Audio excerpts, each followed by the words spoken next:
The heat coming off the California asphalt was thick enough to chew. It radiated upward in wavy lines, carrying the sharp scent of hot tar and the faint, sweet smell of leaking coolant. I stood on the narrow gravel shoulder of the coastal highway, the Pacific Ocean crashing against the rocks 100 yards below, and stared at the gold badge pinned to the crisp white shirt of the officer standing in front of me. My dark blue work shirt was plastered to my back. My hands were stained with a permanent shadow of grease, the kind that doesn't wash out no matter how much pumice soap you use. I wiped a streak of sweat from my temple with the back of my wrist, keeping my posture neutral. Officer Amelia Daniels. I knew her name because it was stamped on the silver plate over her left pocket. She had classic features, blonde hair pinned up immaculately in vintage curls that somehow defied the ocean breeze, a distinct beauty mark just above her jawline, and a shade of red lipstick that belonged on a silver screen, not a sun-baked highway. She held a black leather ticket book in one hand and a silver pen in the other. Behind her, the white and black cruiser idled, its light bar dark but imposing. She didn't look up as she wrote, her pen moving with practiced, rigid efficiency. "Registration expired on the 3rd of the month," she stated. Her voice was steady, pitched low enough to cut through the sound of the passing traffic. "The DMV backlog pushed the mail dates out," I said, my tone flat. I didn't raise my voice. I didn't gesture. "The check cleared 2 weeks ago. I have the digital receipt in the glove box."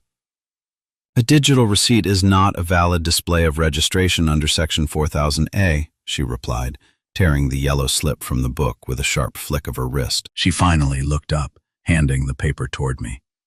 Her eyes were sharp, evaluating, taking in the grease on my shirt, the heavy boots, and the silver band I was wearing on my right hand, a temporary placeholder for a client's machining project I hadn't taken off yet. "Sign at the bottom," she instructed. I took the pen. The metal was warm from her grip. I signed my name, the ink scratching against the heavy paper, and handed it back.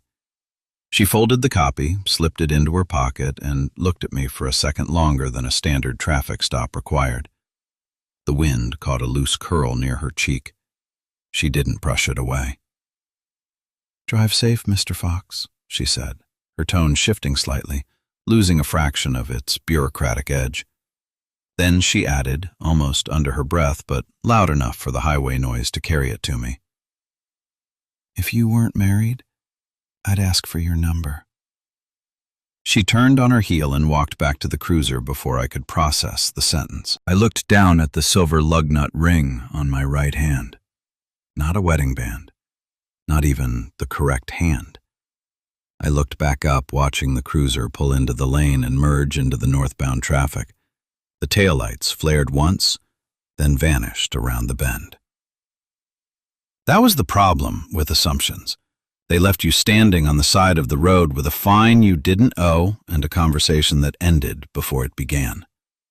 I folded the yellow slip, shoved it into my pocket, and walked back to the flatbed truck.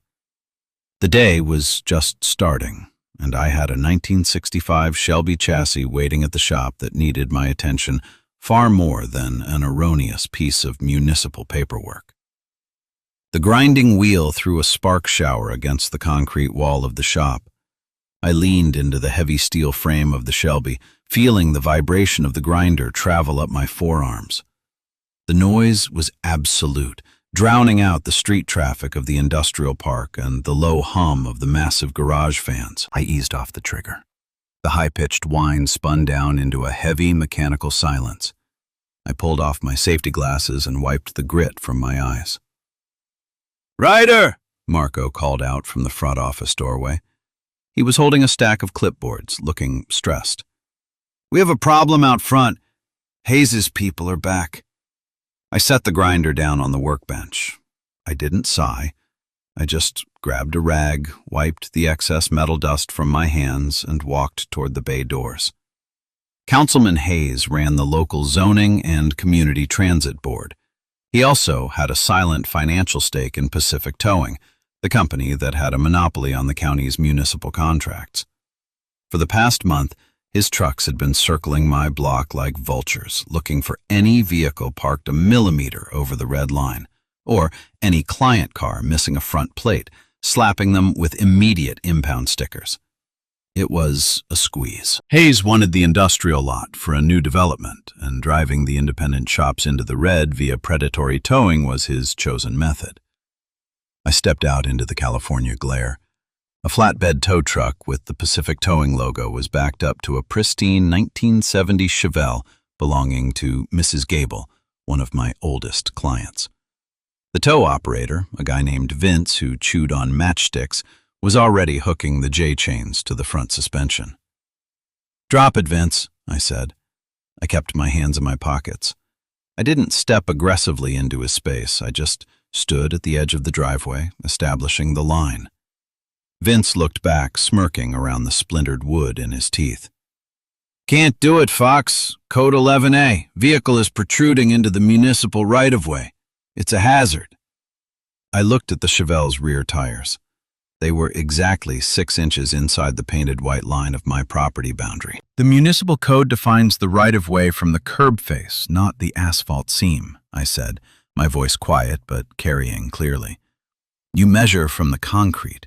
The tires are on private property." "My tape measure says different," Vince countered, moving to operate the winch lever. A shadow fell over the pavement. "Then your tape measure needs recalibration," a female voice said. I turned. Officer Amelia Daniels was standing 10 feet away in full uniform. The sunlight hit the silver shield on her chest. She wasn't smiling. She walked toward the tow truck, her boots clicking sharply against the pavement, pulling a small steel measuring tape from her utility belt. She knelt by the rear tire of the Chevelle, locked the tape against the curb face, and pulled it taut to the rubber tread. 8 inches of clearance, Amelia stated, standing back up and letting the tape snap shut with a metallic click. She looked directly at Vince. "The vehicle is legally parked on private property. Disconnect the chains." Vince's jaw tightened. "Councilman Hayes directed this sweep, officer." "Councilman Hayes is not a sworn traffic enforcement officer," Amelia replied. Her voice had no heat in it. It was pure, unyielding process. "I am. Disconnect the chains or I will cite you for attempted grand theft auto and unauthorized tampering with a motor vehicle." Vince weighed his options, looked at the radio on Amelia's shoulder, and decided the math wasn't in his favor. He unhooked the J-chains, threw them onto the flatbed with a loud clang, and climbed into his cab. The air brakes hissed, and the truck pulled away, leaving a cloud of diesel exhaust. I watched the truck disappear, then looked at Amelia. She was already turning toward me, pulling a folded piece of paper from her breast pocket. "You didn't have to do that," I said. "I enforce the law, Mr. Fox. I don't work for Pacific Towing," she said smoothly. She held out the folded paper. It was the yellow ticket from the highway. "What's this?" I asked, not taking it yet. "A dismissal notice," she said.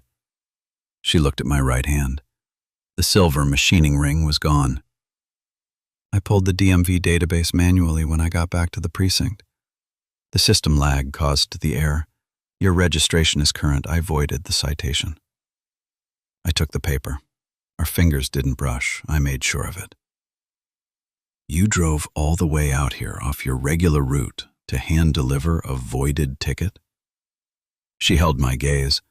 Her eyes were a complex shade of hazel, tired around the edges but sharp in the center. "I don't like leaving loose ends. And I don't like making mistakes."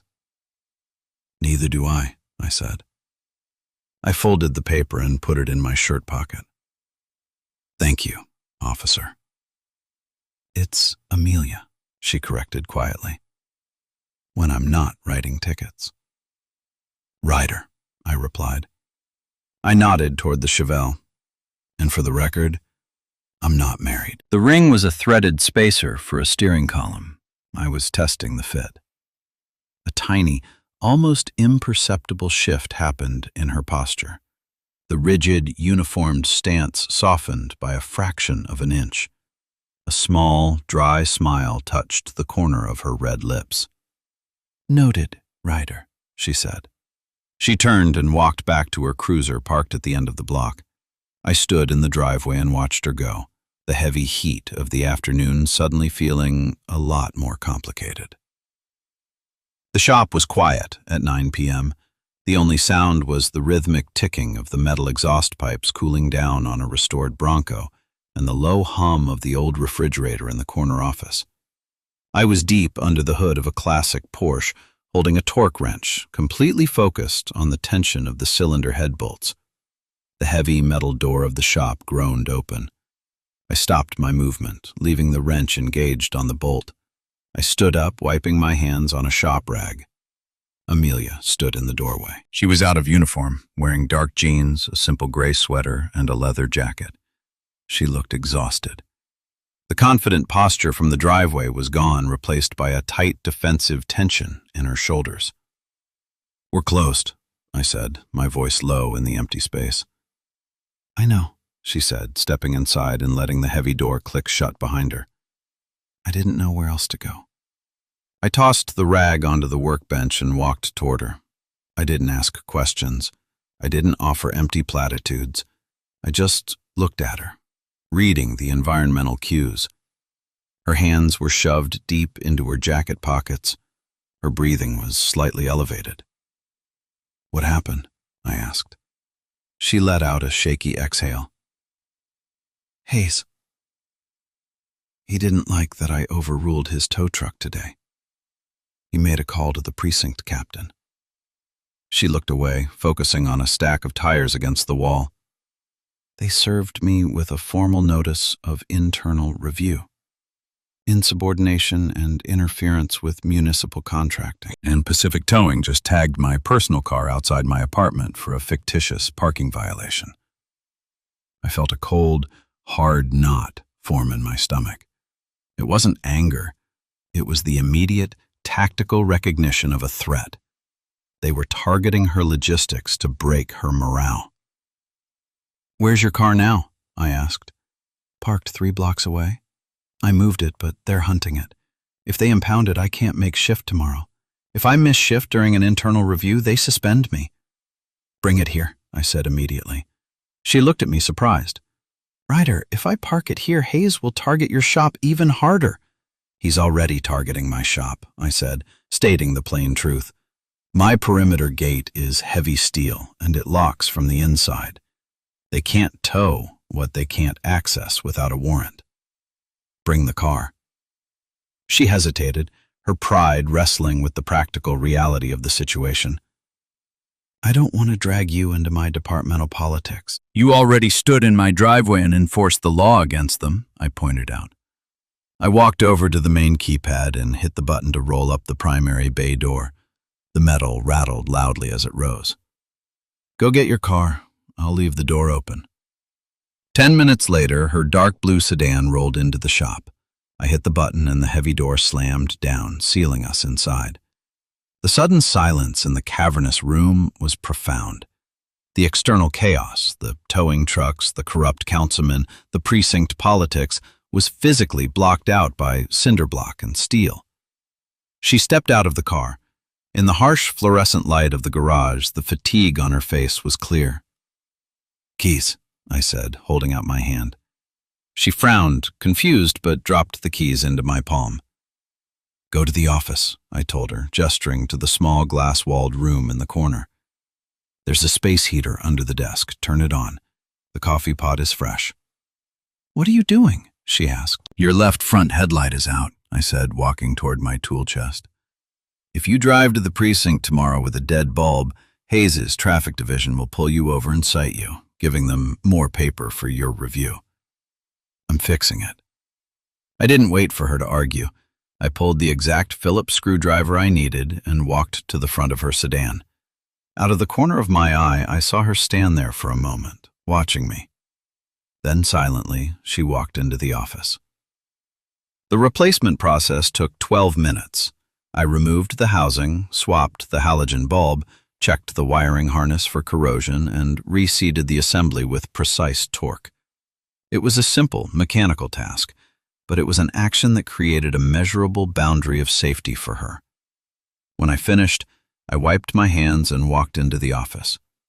The small room was warm. Amelia was sitting in the worn leather chair behind my desk, holding a ceramic mug of black coffee with both hands. Her shoulders had finally dropped. She looked up at me as I entered. "It's done," I said, staying near the doorway, maintaining a respectful distance. "Thank you," she said. Her voice was quiet. She looked down at her hands holding the mug. I noticed a faint tremor in her fingers. It wasn't fear. It was the physiological crash after running on adrenaline all day. I walked to the filing cabinet, pulled out a clean shop towel, and set it on the desk near her. "You don't have to carry the whole department on your back," I said, leaning against the doorframe. "If I don't fight the bad paper, it becomes the standard," she replied, her tone fiercely stubborn. "Hayes is using municipal codes to steal from people. If I back down because it's hard, I shouldn't wear the badge." I respected that. I respected it more than I wanted to admit. I crossed my arms, keeping my posture relaxed. "Then we make sure your paper is flawless. We document everything." She looked at me, the tremor in her hand steadying as she absorbed the practical logic. "We?" "I have 5 security cameras pointing at the street and the curb," I said. "If Pacific Towing tags a car illegally, I have the timestamp, the measurement, and the operator's face on a hard drive. If Hayes wants to build a case against you for interference, we build a counter case against him for systematic fraud." Amelia stared at me. The silence in the office shifted. It wasn't the heavy silence of stress anymore. It was the sudden, sharp clarity of a shared objective. "You keep detailed logs of the street footage?" she asked, the cop brain re-engaging. "Down to the minute," I confirmed. She took a slow sip of her coffee, her eyes never leaving mine. "You're a very organized mechanic, Ryder." "I fix things," I said simply. "Engines, paperwork, leverage. It's all just understanding how the parts connect." I didn't step closer. I didn't offer a comforting touch. The tension between us was grounded entirely in the transfer of stability. I offered her a fortress, and she recognized the safety in it. Over the next 2 weeks, the rhythm of our interaction became a quiet, disciplined routine. Amelia parked her car inside my shop every night. She would arrive after her shift, the heavy metal door would close behind her, and the noise of the city would vanish. I didn't hover. If she needed quiet, I stayed under the hood of a car, the sound of ratchets and air tools creating a steady, predictable background noise. If she wanted to talk, we sat in the office, separated by the desk, analyzing the printed logs of Pacific Towing's routes. It was a Tuesday night. The rain was coming down in sheets against the tin roof of the garage, a steady, deafening drumbeat. The temperature had dropped. I was standing at the workbench, carefully rebuilding a carburetor. The smell of solvent and old brass was sharp in the air. Amelia walked out of the office. She had changed out of her uniform into a thick, oversized sweatshirt. She walked over to the workbench and stood beside me, watching my hands work. "You're very precise," she noted quietly. "Tolerances on these old jets are unforgiving," I replied, using a pair of needle-nose pliers to seat a tiny spring. If it's off by a millimeter, the engine floods. She leaned her hip against the heavy wooden bench. "The precinct rumor mill is running full speed," she said, her voice carrying over the sound of the rain. "They're saying I'm under investigation for taking kickbacks from independent shops to protect them from tows." I stopped working. I set the pliers down precisely on the mat. I didn't look at her yet. I let the anger process internally, locking it down into cold logic before I spoke. "Hayes is seeding the rumor," I stated. "Yes," she said. "He wants me isolated. If the other officers think I'm dirty, they won't back me at the review hearing." I turned to face her. "Do you have the shift logs I gave you? The ones proving you were on dispatch assignments entirely across town when the alleged kickback tows were happening?" "I have them," she said, her chin lifting slightly. "I submitted them to Internal Affairs this morning. Calm facts. Let them verify the GPS data on my cruiser. Good. I picked up a clean rag and wiped my hands. You don't fight rumors with speeches. You kill them with timestamps. She looked at my hands, then up to my face. The proximity was close, closer than we usually stood. The ambient chill in the garage made the space between us feel distinct. You never ask me how I'm feeling about all this, she observed. It wasn't a complaint, it was a genuine curiosity. I can see how you're feeling, I answered truthfully. You're tired. You're angry that the badge you respect is being used as a weapon. Asking you to talk about it just makes you carry the weight twice. Amelia's breath hitched slightly. She looked down, twisting a simple silver ring on her left index finger. It was a nervous habit I had noticed on day 2. I kept my hands at my sides. The urge to reach out, to cover her hand with mine and stop the nervous twisting, was a physical weight in my chest. I fought it down. Touch without a practical purpose right now would just complicate her environment. I brought you something, I said instead, turning to the shelf behind me. I picked up a heavy insulated thermos and handed it to her. Hot cider. You looked cold when you walked in. She took the thermos, her fingers brushing the rough canvas sleeve. She unscrewed the cap and the smell of cinnamon and apple cut through the scent of motor oil. She took a sip and her shoulders dropped a fraction of an inch. It's perfect, she whispered.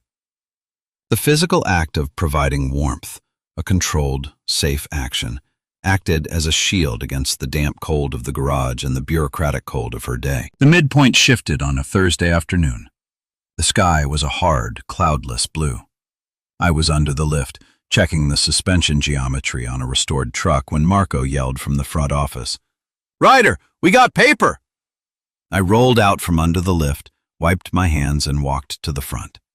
Marco was holding a heavy manila envelope taped to a bright orange sticker. I took the envelope and tore it open. It was an official declaration of impoundment intent from the Municipal Zoning Board, signed by Councilman Hayes. Notice of violation. Commercial lot operating outside designated usage parameters. All vehicles on premises subject to immediate municipal impoundment within 48 hours pending compliance review. It was a kill shot. They weren't targeting individual cars anymore. They were targeting my entire livelihood. If they impounded client cars, the liability alone would bankrupt the shop. The door to the office opened. Amelia walked in. She was on her lunch hour, still in uniform. She took one look at my face, then looked at the orange sticker in Marco's hand. "Show me," she demanded. I handed her the paper. She read it quickly, her eyes scanning the legal clauses. Her jaw tightened into a hard line. "This is retaliation," she said, her voice dropping into a low, dangerous register. "He knows I'm parking here. He knows you gave me the security footage for my IA review. He's escalating to destroy your business, to get to me." "It's a zoning clause," I said, pointing to a specific line on the paper. "He's claiming my perimeter fence exceeds the setback limit, classifying the cars as street-adjacent hazards." Amelia looked up at me, guilt flashing in her hazel eyes. "Ryder, I'm sorry. I brought this to your door." "Stop," I said firmly. The word clipped through the air, ending the apology immediately. "You didn't write the ordinance, and you didn't sign the order. This is a math problem. We solve it." "He gave you 48 hours, she pointed out, her cop logic fighting through the guilt. "You can't move 20 cars in 2 days. If you fight it in court, the impound fees will accrue while you wait for a docket date." "I don't need a court date," I said, walking over to the filing cabinet and pulling out the original blueprints for the property, dated 1982. "I need a surveyor's mark and a tape measure." I unrolled the heavy blue paper on the desk. The city setback code was amended in 1995. This building was grandfathered in under the 82 ordinance. Hayes is applying the current code to a legacy structure. Amelia leaned over the desk, her shoulder inches from mine. She traced the white lines on the blueprint with her finger. You have the original permit approval? In the safety deposit box at the bank, I said. I'll pull it tomorrow morning. She looked at me, the tension in her face easing into profound respect. You keep original 30-year-old permits in a vault? I don't trust the city archives, I answered plainly. I trust what I can hold. She let out a quiet, shaky exhale. The sudden silence that settled over us wasn't tense. It was the quiet room of shared competence. We were looking at the same map, fighting the same war. My internal review hearing is tomorrow at 3 p.m., she said quietly. Hayes is sitting on the panel. My deadline expires at 5 p.m. tomorrow, I replied. I rolled the blueprints back up. I'll be at the municipal building to file the injunction at 2:30. I'll wait for you. She looked at me, her eyes searching my face for any hesitation. Finding none, she gave a single, definitive nod. Okay. Friday, at 2:45 p.m., the municipal building was a brutalist block of concrete and glass. The air conditioning inside was set to freezing. I sat on a wooden bench in the second-floor hallway, a thick leather portfolio resting on my knees. Inside were the original 1982 blueprints, the notarized grandfather clause permit, and a printed matrix of Pacific Towing's illegal tows captured by my cameras. The double doors to the hearing room opened. Councilman Hayes walked out, followed by 2 IA captains. Hayes looked smug, adjusting his expensive tie. Then Amelia walked out. She wasn't wearing her uniform. She was in a sharp, dark navy suit. She looked immaculate, professional, and entirely untouchable. She saw me on the bench and walked over. The IA captains paused, watching her. Hayes stopped, his eyes narrowing as he recognized me. Officer Daniels, Hayes said loudly, ensuring the hallway heard him. I hope you understand the severity of the board's decision regarding your associations. Amelia stopped. She didn't look at Hayes. She looked at me. I stood up. I didn't rush. I adjusted my grip on the leather portfolio, walked over, and stood shoulder to shoulder with her. I didn't crowd her space, but I made my presence undeniable. The board's decision was to dismiss the internal review due to overwhelming factual evidence, Amelia stated calmly, her voice carrying down the hall. She pulled a stamped document from her folder and held it up. My shift logs and the geodata proved the allegations were fabricated.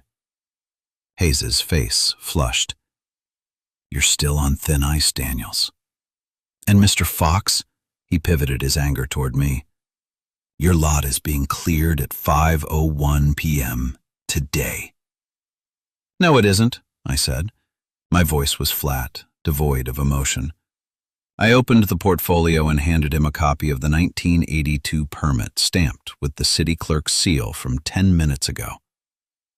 Section 4, Paragraph B of the Municipal Grandfather Act. My perimeter is legally compliant. The city clerk just filed the permanent injunction against your impound notice. Hayes stared at the paper. The legal reality of the document trapped him instantly. He looked at the IA captains, who were now looking at him with professional suspicion.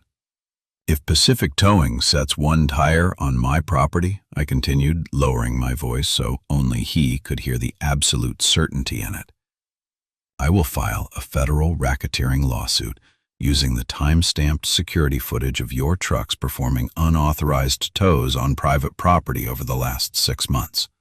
Footage, which Officer Daniels has already entered into the official IA record as evidence of harassment. Hayes's mouth opened, but no sound came out. He was a bully who fought with rules, and he had just been beaten by someone who knew the rules better.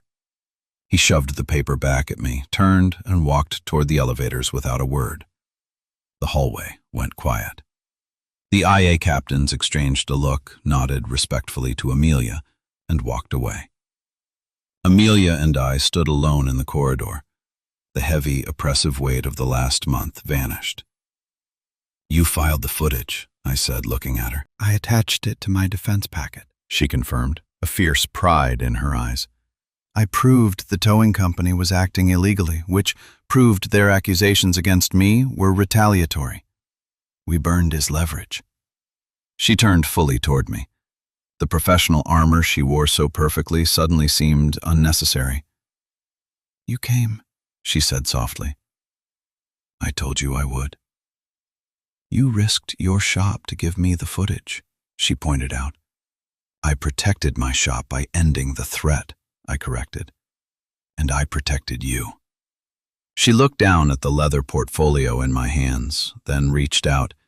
It was a deliberate, conscious choice.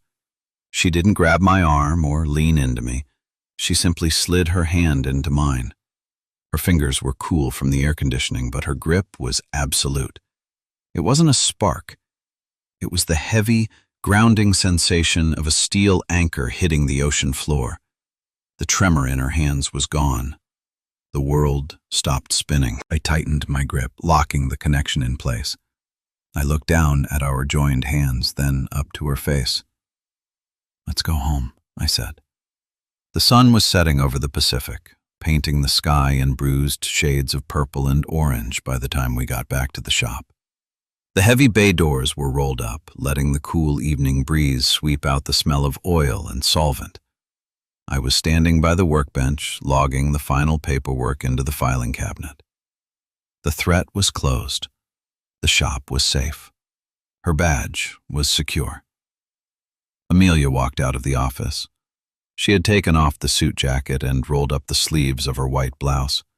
She walked over to the workbench and leaned against it, mirroring my posture. "I requested a transfer to the coastal precinct today," she said casually, looking at the tools on the pegboard. I closed the filing cabinet drawer. "Why?" "Better hours, less municipal politics." She turned her head to look at me, a small, knowing smile on her lips. "And it puts my patrol route directly past this street twice a shift." I absorbed the practical weight of that statement. It was a schedule change, a life upgrade, a public alignment. I took a step closer. The safe distance I had maintained for weeks was no longer necessary. I stopped when I was inches from her, prioritizing her comfort, waiting for her cue. She didn't step back. She tilted her head up, her hazel eyes clear and certain.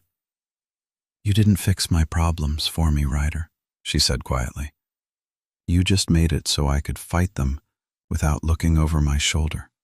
"You don't need anyone to fight for you," I said, my voice dropping to a low murmur. "You just need someone to watch your back." She reached up, her hand resting flat against my chest, right over my heartbeat. The touch was reassuring, grounding. "I choose you to watch it." I didn't hesitate. I lowered my head and kissed her. It wasn't frantic. It wasn't an exploration. It was the principle of the arrival. It felt like walking through the front door of a house you had built with your own two hands and turning the deadbolt. Heavy, grounding, and absolute. A promise sealed without words. When I pulled back, her eyes were closed, a look of profound peace on her face. I rested my forehead against hers, the silence of the garage wrapping around us like a shield. The void of the last few years, the quiet isolation of the shop, the weariness of doing everything alone was gone, replaced by the steady, undeniable reality of the woman standing in front of me. Love isn't always fireworks and grand, chaotic declarations. Sometimes, the most profound romance is found in reliability.